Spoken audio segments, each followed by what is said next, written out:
भद्रायै नियताः प्रणताः स्वताम्। सर्वमंगलमांगल्ये शिवे सर्वार्थसाधिके शरण्ये त्र्यंबके गौरी नारायणी नमोस्तुते। देहि सौभाग्यमारोग्यं देहि मे परमं सुखं रूपं देहि जयो देहि यशो देहि द्विषो जहि। ओम श्री मात्रे नमः। अवधूत चिंतन श्री गुरुदेव दत्त सद्गुरुनाथ महाराज की जय। जय जय रघुवीर समर्थ।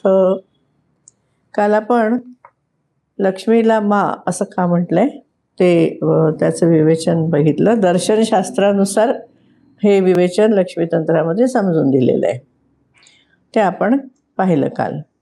मूलतत्व काय आहे, त्या रूपात लक्ष्मीला प्रमाणांनी कसं जाणायचं ते सांगून ओम मायै नमः या मंत्राचे महात्म्य किती आहे ते आपण जाणून घेतलं. आता आपल्यामधली बुद्धी, निसर्गामधली शक्ती ही लक्ष्मीच आहे हे आपल्या लक्षामध्ये आलेलं आहे. आज आपण देवी या नामाचं विवेचन पाहणार आहोत. श्रीर्मा देवी झुषताम असं चरण आहे ना, त्याचं वर्णन श्लोक 90 आणि 91चा पूर्वार्ध याच्यामध्ये आहे. देवी या नामापासून तयार होणारा ओम देव्यै नमः या मंत्राचं स्पष्टीकरण आता आपण बघणार आहोत. हे खूप सुंदर सुंदर विवेचन आहे, अगदी वेगवेगळ्या प्रकारचं आहे. तर यामध्ये असं म्हटलेलं आहे, प्रदात्री सर्व कामानाम. इथे असं म्हणलं या 90व्या श्लोकामध्ये की मी सर्व इच्छा पूर्ण करा. तर मी म्हणजे लक्ष्मी, सर्व इच्छा पूर्ण करणारी, सर्व कर्मांचं रक्षण करणारी. हे जरा जास्ती लक्षात घ्यायचं. सर्व कर्मांचं रक्षण करणारी देवाची पत्नी आहे. मुनी मला देवी या नावाने ओळखतात. आणि हा 5 अक्षरी मंत्र जो आहे तो भुक्ती आणि मुक्ती दोन्ही देणार, श्रेयस आणि प्रेयस दोन्ही देणार आहे. आता या ठिकाणी आपण व्युत्पत्ती काय आहे ते पाहणार आहोत देवी या नावाची. तेव्हा लक्ष्मी असं म्हणते की मी सर्व इच्छांची पूर्ती करणारी आहे. काल आपण बघितलं की आप्तकाम म्हणजे काय असतं, इच्छा राहिलेलीच नाही असं असतं. पण आधी आपल्याला साधक दशेमध्ये किंवा आपण गृहस्थ असतो तर त्यामध्ये आपल्याला अनेक इच्छा असतात, वेगवेगळ्या प्रकारचे आपल्याला सुख हवे असतात किंवा आपल्या मुलांविषयी इतर काही सांसारिक अशा. तर त्या इच्छा पूर्ण करणारी आहे. तिची जया, कीर्ती अशी नावं लक्ष्मीतंत्रामध्ये आली आहेत. ही नावं काय दाखवतात तर यश, आरोग्य, संपत्ती, स्थैर्य, प्रतिष्ठा, संतती, समाधान याची निदर्शक आहेत. म्हणजे यापेक्षा आपल्याला दुसरं काय हवं असतं संसारामध्ये ना. आपल्याला यश हवं असतं, आरोग्य हवं असतं, आता तर वय झाल्यानंतर तर जास्तच लागतं. ते संपत्ती हवी असते, स्थैर्य लागतं ना, सेटल होऊ दे म्हणतात मुलं हल्ली त्याला. आणि प्रतिष्ठा लागते, आपल्याला 4 लोकांनी ओळखावं, चांगलं म्हणावं अशी आपली इच्छा असते, मान द्यावा हो ना, संतती चांगली असावी असं वाटतं. समाधान तर हवंच आहे माणसाला. तर हे सगळं लक्ष्मीजवळ आहे ना, लक्ष्मी आपल्याला हे सगळं देते. आता लक्ष्मी म्हणजे मुळात लक्ष्मी हे ऐश्वर्यवाचक आहे ना.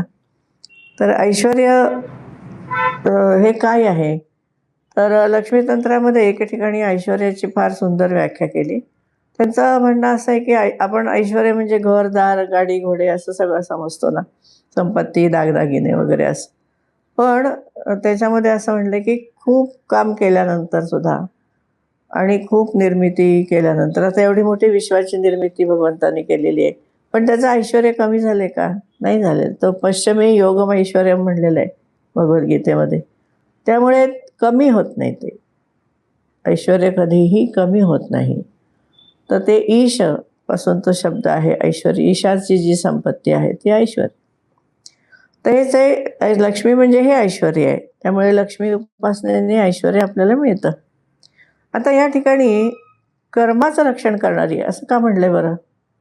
लक्ष्मी ही सर्व कर्माचं रक्षण करणारी आहे असं का म्हटलंय तर क्रियाशक्ती इथं जाणून घ्यायची. इच्छा, ज्ञान, क्रियाशक्ती ह्या 3 शक्ती आपल्याला माहिती आहेत. तर या कर्म कशाने केलं जातं तर क्रियाशक्तीने केलं जातं.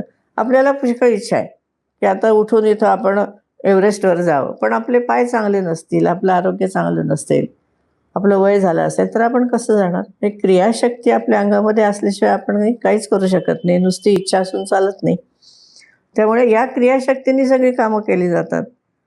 त्यामुळे ती स्वतः ही क्रियाशक्ती आहे. म्हणून तिच्याजवळ सगळ्यांनी केलेल्या कर्माची नोंद असते. आपल्याला वाटतं आपल्याला कोणी पाहत नाही, पण ते सगळं पाहत असतात. परमेश्वर सगळं पाहतो, देवी सगळं पाहते.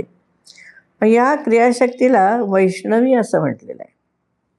या ठिकाणी क्रियाशक्तीला वैष्णवी असं म्हणलेलं आहे. म्हणजे श्लोक असा आहे की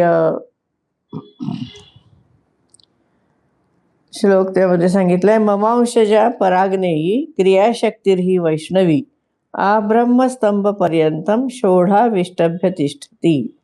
म्हणजे जी पराशक्ती आग्नेयी, आपण जेव्हा एखादं काम करतो तेव्हा आपल्याजवळ उत्साह लागतो आणि हा उत्साह अग्नीचं प्रतीक आहे. अग्निशक्ती म्हणतो, तेज आहे म्हणतो ना आपण. एखाद्या मनुष्याच्या अंगामध्ये तेज आहे. तेज आहे म्हणजे काय? अग्नितत्व जास्त असतं. अग्नी हा तेजस्वी आहे ना, त्यामुळे तेज म्हटलं की अग्नी आला. म्हणजे ही जी क्रियाशक्ती ही कशी आहे? आग्नेयी आहे, म्हणजे अग्नी स्वरूप आहे, तेजस स्वरूप आहे. पण ती वैष्णवी अशी, आणि ती आब्रह्मस्तंभपर्यंत, म्हणजे अगदी एखाद्या किरकोळ बारक्याशा गोष्टीपासून ते ब्रह्मापर्यंत, आब्रह्म, ती 6 प्रकाराने ती व्यापून राहिलेली आहे असं इथं म्हटलेलं आहे. आता हे 6 प्रकार कोणते आहेत? तर ते आहेत कला, तत्व, वर्ण, पद, मंत्र आणि भुवन. लक्ष्मीतंत्रामध्ये काय म्हणले? षोढाविष्टभ्य म्हणले ना, 6 प्रकाराने ती आवरण करून राहते. ते 6 प्रकार कोणते? कलारूपानी, तत्वरूपानी, वर्णरूपानी, पदरूपानी, मंत्ररूपानी आणि भुवनरूपानी, अशी 4 चक्र आहेत. यांना षडध्वान असं म्हटलेलं आहे.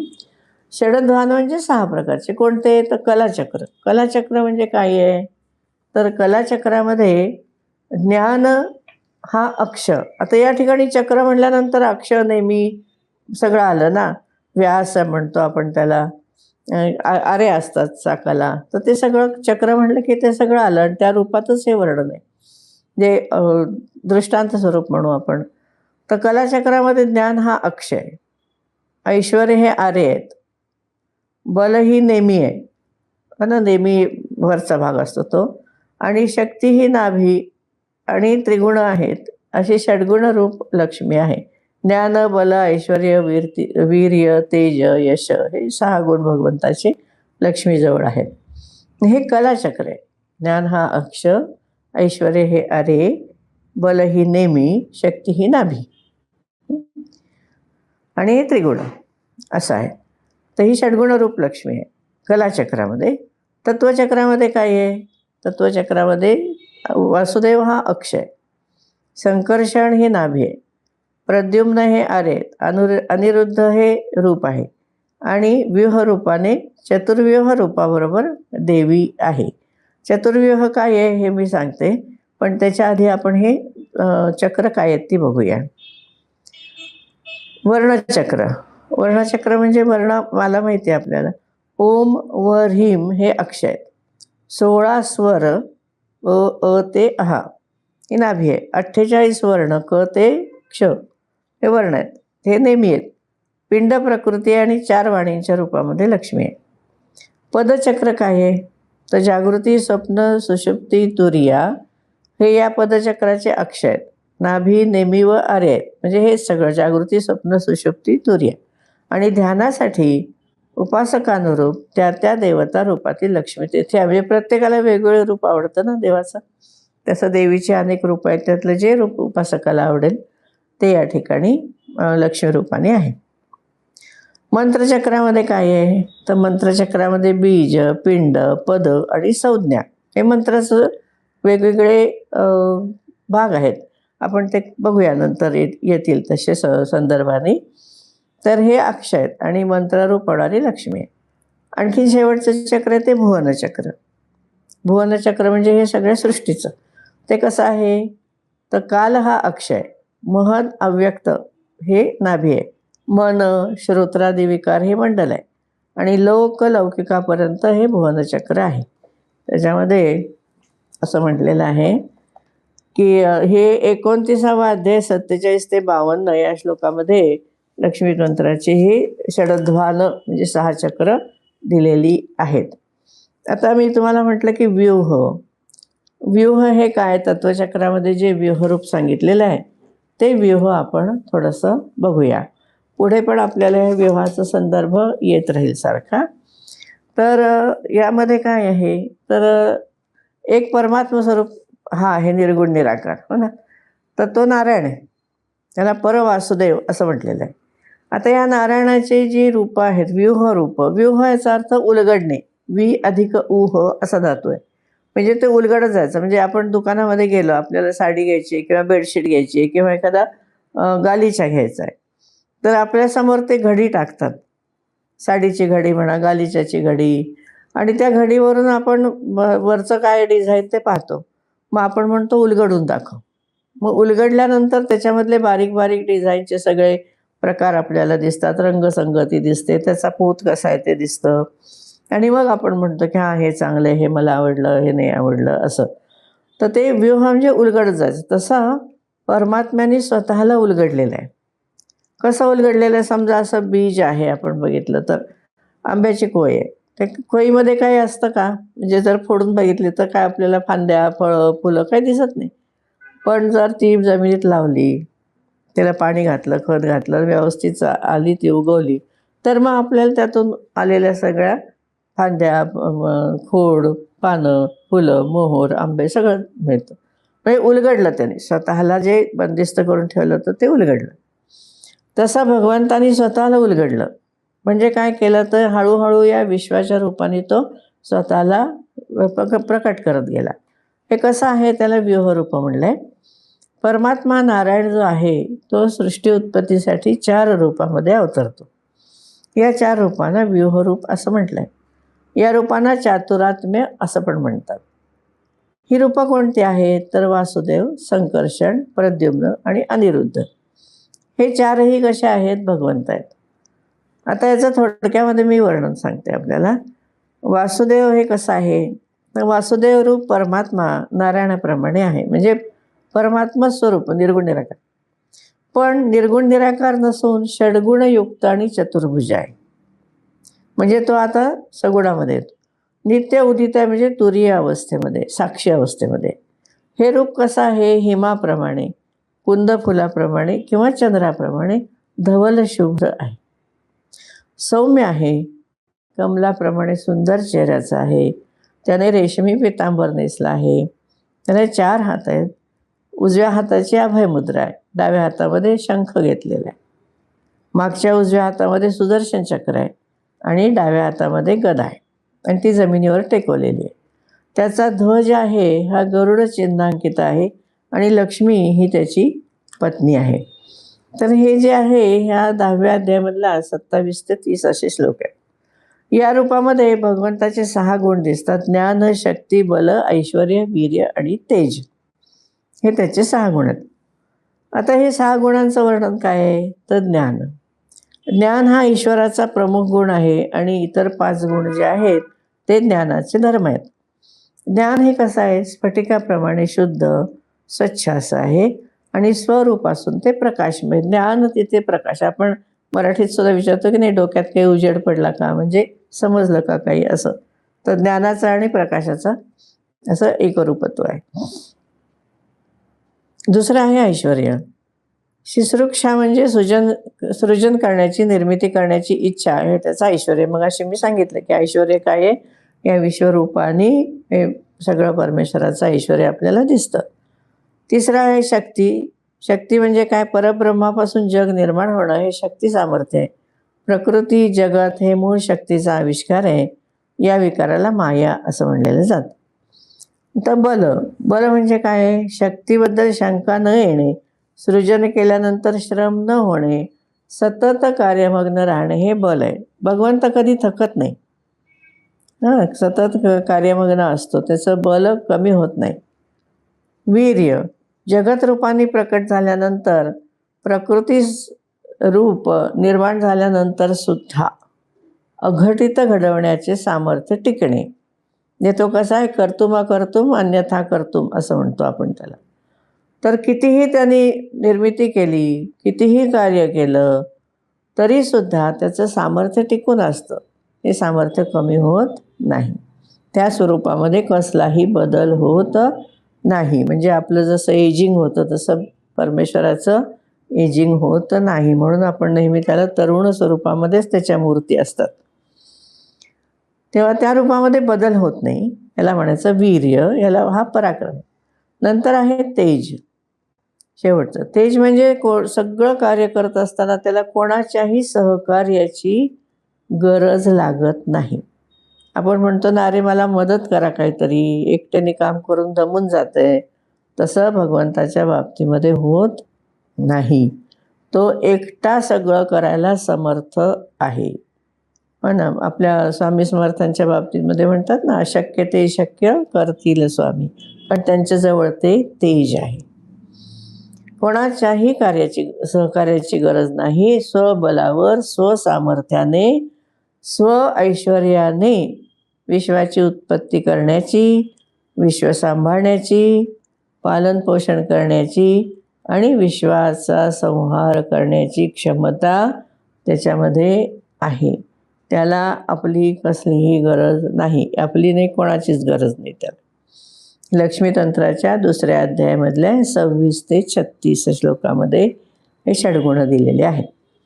आता दुसरं रूप आहे हे वासुदेवाचं, हा पूर्ण षड्गुण रूप आहे. तर संकर्षण आहे. संकर्षण ह्या नारायणाप्रमाणेच आहे, पण 6 गुणापैकी जास्त विशेषत्वाने त्याच्यामध्ये गुण दिसतो तो म्हणजे ज्ञान आणि बल. जगाच्या उत्पत्ती संबंधात जीवाला जे व्यवहार जाणवतात त्यातली सुषुप्ती, गाढ झोप म्हणजे संकर्षण. संकर्षण कसा आहे? लाल रंगाचा, उंच, सौम्य चेहऱ्याचा, चतुर्भुज. त्याने जवसाच्या फुलाच्या रंगाचं वस्त्र नेसलंय. ताल वृक्षाचे चिन्ह असलेला त्याचा ध्वज आहे. आपण बलराम दाखवतो असा. 4 हातात एक मुद्रा, एक हात आहे अभय मुद्रेमध्ये, एका हातामध्ये शंख आहे, एका हातात नांगर आहे, एका हातात मुसळ आहे. आणि संकर्षण कसा आहे? सुषुप्ती रूप असल्याने प्रलय करता आहे. त्याची शस्त्र पण बघा तशीच आहेत सगळी. आणि कीर्ती ही त्याची पत्नी आहे. हे लक्ष्मीतंत्राच्या 10व्या अध्यायामधल्या 31 ते 33 श्लोकामध्ये आहे. नंतर आहे प्रद्युम्न. व्यूहरूप पाहतोय ना आपण. तर प्रद्युम्न रूप परमात्मा हा नारायणाप्रमाणे आहे, परंतु विशेषत्वाने ऐश्वर्य आणि वीर्य या गुणाचा आहे. आता जगताची उत्पत्ती, जीवाला जे व्यवहार जाणवतात त्यामधले ही स्वप्नावस्था आहे. जे स्वप्नामध्ये जे दृष्टांत होतात, जसं संतश्रेष्ठ तुकाराम महाराजांना गुरूंनी मंत्र दिला स्वप्नामध्ये, तसे जे दृष्टांत होतात ती ही स्वप्नावस्था आहे. हे आपण गाढ झोपेतली आपल्या झोपतो आणि स्वप्न पडतो तसे नाही. त्याच्यामध्ये प्रद्युम्न कसा आहे? कदंब वृक्षाप्रमाणे भासणारा, संध्याकाळी काजव्यांच्या समूहाचा जो प्रकाश पडतो त्या रंगाचा, सौम्य चेहऱ्याचा, चतुर्भुज आहे. त्याच्या एका हाताची अभयमुद्रा, एका हातात शंख, एका हातात शारंग धनुष्य, एका हातात 5 बाण घेतलेत. त्याचा ध्वज जो आहे तो मकर चिन्हांकित आहे. आणि हा रक्षण करताय, धर्म प्रवर्तक आहे. त्याची जया ही त्याची पत्नी. हे लक्ष्मीतंत्राचा 10व्या अध्याय 34 ते 36 श्लोक. 4थं रूप आहे ते अनिरुद्ध. हे जागृत अवस्थेमधलं आहे. अनिरुद्ध रूप परमात्मा हा नारायणाप्रमाणेच आहे, पण शक्ती आणि तेज हे गुण प्रकर्षाने आहेत. बाकीचे असतातच, पण जास्त आपल्याला दिसतात ते. जगाची उत्पत्ती आणि जीवाला जे व्यवहार जाणवतात त्यातली जागृतीची अवस्था आहे. अनिरुद्ध कसा आहे? आता बघा, आपण कलियुगामध्ये आहोत आणि अशा प्रकारे श्रीकृष्णाचं, विठ्ठलाचं रूप आहे. कृष्णवर्णाचा, पितांबर नेसलेला, विशाल नयनांचा, चतुर्भुज, एका हाताची अभयमुद्रा, एका हातात शंख आहे, एका हातात खड्ग आहे, एका हातात ढाल घेतली. आणि अनिरुद्ध हा स्थिती करता आहे, धर्माचं फल देणारा आहे. आणि त्याची पत्नी माया. लक्ष्मीतंत्राच्या 10व्या अध्यायामधला 37-38 श्लोकामध्ये हे वर्णन आहे. म्हणजे वासुदेव, संकर्षण, प्रद्युम्न, अनिरुद्ध ही नारायण परमात्मा परवासुदेवाची ही व्यूहरूप आहेत. आणि ह्या चारही रूपात त्यांनी वनमाला धारण केली, श्रीवत्स चिन्ह धारण केलंय, कौस्तुभ मणी गळ्यामध्ये आहे. ही सर्व रूप कशी आहेत? स्वयंभू अप्राकृत आहेत. तुरिया, स्वप्न, सुषुप्ती, जागृती याची द्योतक आहेत, असं या ठिकाणी लक्षात घ्यायचं आहे. जे आपण जे पाहतो आहोत देवी या पदाचं, तर त्या तत्वचक्रामध्ये ही 4 व्यूहरूपं येतात. 6 जी चक्र आपण बघितली, षडध्वान, कला, तत्व, वर्ण, पद, मंत्र आणि भुवनचक्र, अशी 6 या रूपामध्ये देवी आहे. हे लक्षात, विशाल व्यापक स्वरूप आहे देवीचं, आपल्या आवाक्यात पण येत नाही, एवढं ते व्यापक आहे. म्हणून ती काय म्हणते की मी देवाची पत्नी. आता आपण बघितलं लक्ष्मी, कीर्ती, जया, माया, प्रत्येक त्याच्या व्यूहरूपाबरोबर ती असते. या ठिकाणी देव म्हणजे वासुदेव. पांचरात्र आगमाप्रमाणे वासुदेव हा परब्रह्म आहे आणि वासुदेवाची अंगभूत शक्ती म्हणजे लक्ष्मी. या श्लोकामध्ये वासुदेव हा शब्द न वापरता नुसता देव हा शब्द वापरला. निरुक्तामध्ये यास्काचार्यांनी देव ह्याची व्युत्पत्ती देणारे किंवा स्वयंप्रकाशी, स्वर्गात राहणारे अशी व्याख्या त्यांनी केली आहे. ती अशी आहे, देवः दानात् वा दीपनात् वा द्योतनात् वा द्युस्थानो भवति इति वा. निरुक्त अध्याय 7 खंड 15 मध्ये ही व्याख्या आलेली आहे. तर असा आहे, तो तेजस्वी आहे.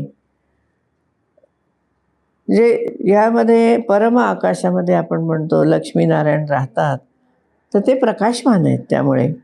आणि मुंडकोपनिषदामध्ये परब्रह्माच्या प्रकाशाने सूर्य, चंद्र, विद्युत हे प्रकाशमान तेजस्वी आहेत असं म्हटलेलं आहे. न तत्र सूर्यो भाती न चंद्र तारकम नेमा विद्युतो भाती कुतोयमग्निः तमेव भान्तमनुभाति सर्वं तस्य भासा सर्वमिदं विभाती. मुंडकोपनिषद 2:2-10 असं त्याचा संदर्भ आहे. तर याप्रमाणे कशा आहे ते प्रकाशमान आहे. देव याचा अर्थ प्रकाशमान.